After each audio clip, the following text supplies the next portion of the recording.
What up, chess players and my friends? Today another violent, quick win in basically 10 moves by playing the Schliemann Gambit against the Spanish opening. So let's go into it straight away. e4, e5, and after knight f3, knight c6, bishop b5, white is playing the Spanish opening or the Ruy Lopez, and you play the violent f5 move. Now, there's many things that white can do now. One of them is knight c3, normal development of the pieces, but things can go really wrong, and I'll show you how to destroy this in many videos to come. Take the pawn, and now obviously white will have to take back, but white can choose to take the knight first. This is one of the most popular options. The reason is simple. White wants to be able to play knight takes pawn in e5, place the knight in a very good square, and allow the move queen h5 with the threats that follow, as we all know.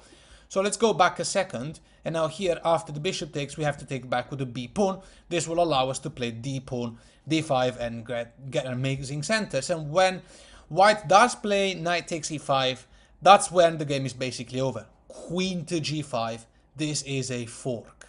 The knight is under attack, he has to move, and so knight to g4, now d5, and once again there's a double attack on the knight, there's a bishop as well.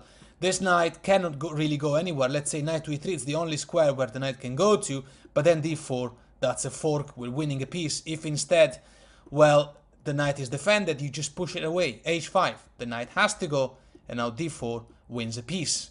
And by the way, you might argue, what about knight takes pawn in e4? Doesn't that save everything? There's an attack on the queen? Well, no, because queen to g6, the attack on the knight by the pawn remains, and the attack on this knight by the queen remains. It is impossible to save both of them, and black has won the game out of the opening. And last but not least, in this position, instead of h3, what about f3? The knight is going to have a possibility to reach the square f2, and it doesn't have to get forked. But now, take the pawn. Queen cannot take back because there's a double attack on this knight, so pawn takes back, and now you simply take, and now check. The king moves, and now check. The king moves again. King to d7 is the key move. You've got all sort of ideas here. You can play maybe bishop check and then involve the rook straight away.